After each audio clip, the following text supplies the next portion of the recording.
자, 오늘 그 방송은 트럼프 특집으로 1, 2, 3, 4부가 나갈 건데, 오늘 수엔 스마일에서도 트럼프 특집으로 우중 정치에 대해서 다룰 겁니다. 자, 미국의 대선이 저렇게 끝나버린 부분에 대해서 사실은 우리가 알고 있던 미국은 이미 오래전에 사라져버렸다. 자, 세계에서 처음으로 공화정을 세우고 미국의 백악관보다 미국 국회의사당이 훨씬 더 두드러진 곳에 미국 워싱턴 수도에 자리 잡고 있지 않습니까? 백악관은 그에 비해 뒤에 작은 규모로 있죠. 그래서 미국이 공화국으로서 전 세계 처음으로 시작을 했습니다. 1774년에 시작했죠. 자, 그런데 미국의 지금 공화정이 250년이 지나는 시점에 올해 딱 250년쯤 되는 것 같아요. 완전히 위기를 맞았습니다. 이 가짜 민주주의 중에서도 유사민주주의로 가버리고 있다. 유사민주주의라고 하면 민주적인 행태를 가지고 있는 것 같은데 사실상 민주주의가 아닌 것을 유사민주주의입니다. 그래서 전 세계에 실제로 민주주의를 하는 나라는 한 30개도 안 되고요. 그 외에 수십 개의 나라가 유사민주주의 국가인데 미국도 실제 분류해서 민주주의가 아닌 유사민주주의 국가로 이 정치학자들이 분류하기도 합니다. 그런데 이번에 선택으로 확실히 민주주의를 표방하면서도 제대로 민주주의 원칙에서의 상권 분립, 확실한 사법제도, 또 더 나아가서 정치, 경제, 기득권의 결탁, 그리고 불평등의 심화, 그리고 신분 상승의 사다리가 붕괴되는 것, 이런 것들이 지금 미국에서 다 나타나고 있고요. 그리고 트럼프가 이번에 얻는 표는 지난번보다 작은 7,300만 표가 못 되는 수준인데, 자, 해리스도 트럼프한테 한 2, 300만 표 집니다. 그러면 권력 균형이라는 것이 겸손하게 가야 되는데 상하원, 주지사, 그리고 대통령까지 트럼프가 완벽하게 틀어지면서 180도 달라진 트럼프식 포퓰리즘으로 흘러가게 되어버렸습니다. 그래서 이것은요, 과거의 독일이요, 1930년대 초반에 히틀러가 독일의 권력을 움켜쥐는 과정과도 비슷해요. 제가 여러 번 이야기했지만은 미국 국민이 3억 5천인데 고작 7천 표가 조금 넘는 수준으로, 그러니까 국민의 5분의 1보다 조금 많은 수준으로 미국의 전무후무한 의회 그리고 정부 권력을 쥐게 됐습니다. 그런데 그 사람 자체가 완전히 선동가, 데마고그예요. 자, 그렇다면 미국이 어쩌다가 저렇게 됐을까? 자, 한번 봅시다. 미국의 사법제도가 작용하지 않는다는 우리가 잘 알고 있어요. 미국에서 트럼프가 지난번 대선에 불복하고 의사당 습격을 분명히 선동했지요. 그 외에도 트럼프가 여러 가지 비리를 저질렀는데 개인적 비리도 있고 대통령으로서 비리도 있습니다. 이런 문제들이 트럼프 출마를 하는데 어떤 제동도 걸리지 않은 채 그냥 가버렸어요. 그러면 트럼프가 혐의가 없다 해야 되는데 그것도 아니에요. 그냥 홀딩된 채 출마까지 가버린 겁니다. 자, 이런 걸 보면 한국에서 지금 이재명이한테 5개, 6개의 혐의가 걸려 있음에도 불구하고 이재명이 지금 국가를 압박하면서 대통령이 되겠다고 지금 밀어붙이고 있는 것과 유사하지 않아요? 그래서 사법부가 작동하지 않고 있다. 자, 검사, 판사들이 무기력해지고 있다라는 겁니다. 두 번째로 보면 이 미국에서 트럼프가 대통령에 재임할 때 외교, 국방장관, 그래서 내각 등에 있어서 굉장히 자기 마음대로 했죠. 틸러슨 장관을 그냥 비행기 안에서, 해외 순방하다 오는 비행기 안에서 트럼프가 전화로 잘라버렸잖아요. 자, 외교안보 보좌관을 지 마음대로 자르고 그러지 않았습니까? 미국이라는 국가가 우리는 지금까지 200년 넘게 시스템으로 굴러왔기 때문에 의회 견제 기능도 있고 상권 분립의 제도가 확실하기 때문에 미국에 누가 대통령이 되더라도 시스템에 의해서 통제받게 된다라는 부분을 우리가 트럼프 4년 집권 동안에 그게 아니다라는 걸 인식했잖아요. 그래서 결국은요, 미국의 이 제도라는 것은 대통령이 자제하고 권력 주변에서 통제함으로써 그 권력의 폭력성 그리고 전무후무한 통치력 등을 약화시키는 쪽으로 해왔지요.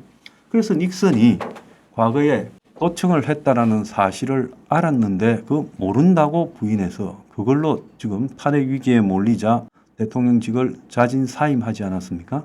그래서 그런 정도의 이 미국의 이 내부의 통제 시스템들이 완전히 무너져 버렸다는 걸 우리가 트럼프 때 경험했지요.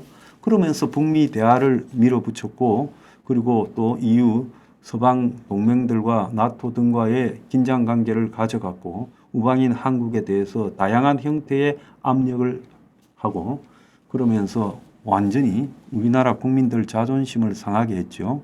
그러면서 전 세계에 돈을 떠들려고 하지 않았습니까? 그러면 차라리 용병회사, 프라이빗 밀리터리 산업으로 하면 되지 미군을 말라고 해외 파견합니까? 싹 그다 드리고요. 미군 보내드리면 얼마 받고 미사일 한 방에 얼마 받습니다. 이러는 게 낫잖아요.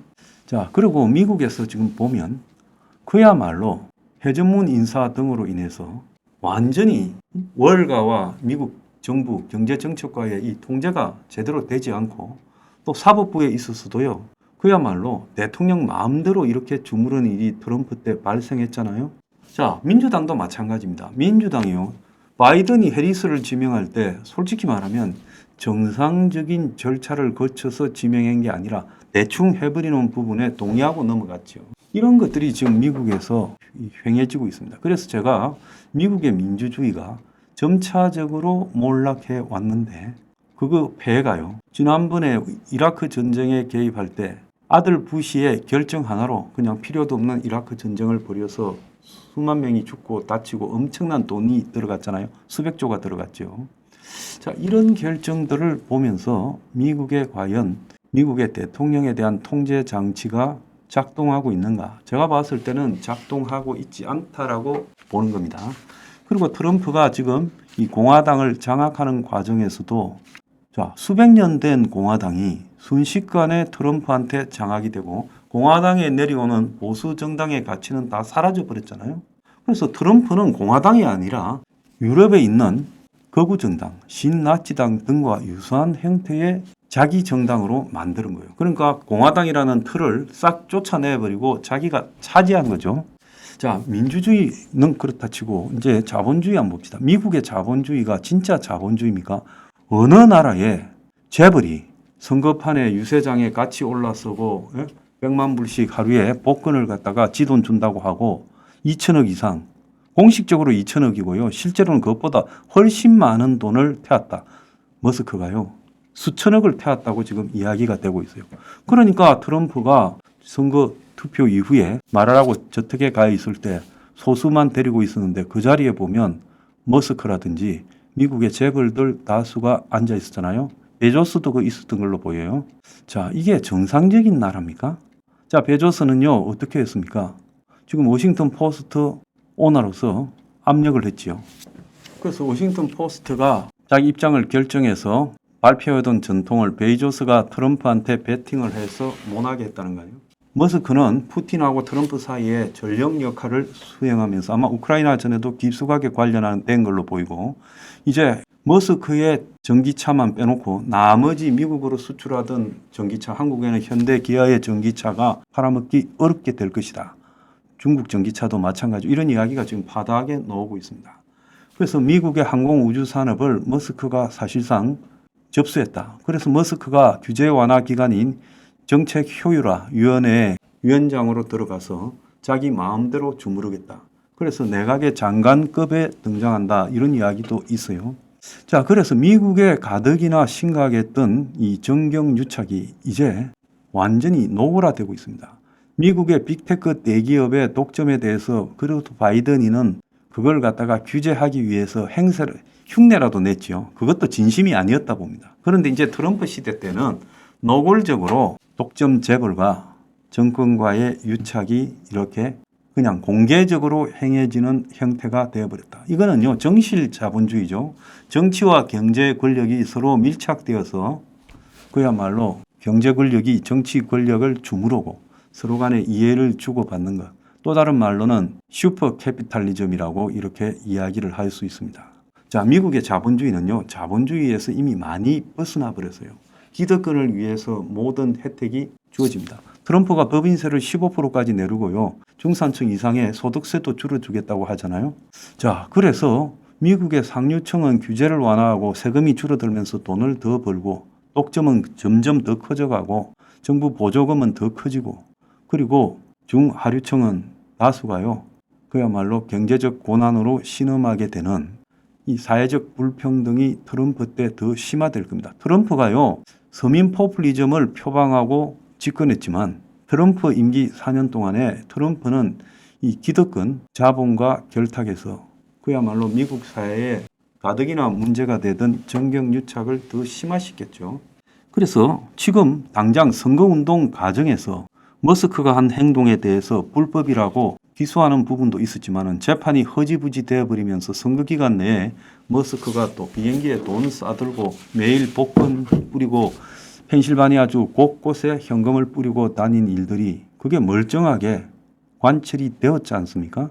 그러면 앞으로 미국의 대선판에는 과거의 한국처럼 재벌들이 끼어들어서 전부 돈 배팅해서 이기는 재벌이 떡보고 그러지 않겠습니까? 지금 미국에요. 해리스 편든 연예인들은 벌벌 떨고 있다지 않습니까? 참 이게 자본주의라고 할 수 있습니까? 표는 미국에서 이 경제에 신음하는 사람들한테 받고 돈은 트럼프와 결탁된 재벌들이 벌고 이게 옳은 겁니까? 트럼프의 이번에 집권은 과거의 미국 250년 민주주의 전통을 이제 해체하고 미국이 파시즘으로 가는 가짜 민주주의로 유사 민주주의로 접어드는 계기가 될 겁니다. 자, 해리스가요. 당장 뭐 인플레, 식료품 요금 이런 데 이제 통제하겠다고 말한 정도로 이 트럼프한테 대응한 게 실패예요. 미국의 지금 젊은 사람들이 광범위하게 그야말로 이 프리랜서처럼 살아갑니다. 배달하고 직업도 제대로 없이 알바하고 하면서요. 자, 이런 부분들에 대한 구조적 심화를 해리스는 지적하지 않았죠. 트럼프는 그걸 포괄적으로 분노에 불을 붙이는 역할을 한 겁니다. 트럼프가 집권하고 미국에는 인플레이션이 더 심해지고 트럼프를 열렬하게 찍었던 중하류층 사람들의 삶은 절대 나아지지 않고 더 악화될 겁니다. 자, 그런데 대중은요, 항상 현명한 정치보다는 우중적인 포퓰리즘적 선동에 넘어가서 국가를 민주주의에서 유사민주주의로 그 다음에는요 파시즘으로 가는 길을 밟게 돼 있습니다. 자, 트럼프가 다시 대통령을 못해요. 2번 이상 못합니다. 수정헌법에 의해서. 그러니까 이번에는 지 마음대로 할 거다. 4년 동안에 다시 출마할 일이 없으니까 지난번에 재선 때문에 좀 자제를 했죠. 그러니까 한번 겪어보기 바랍니다. 가짜 민주주의, 유사 민주주의와 정실 자본주의, 슈퍼 캐피탈리즘을요.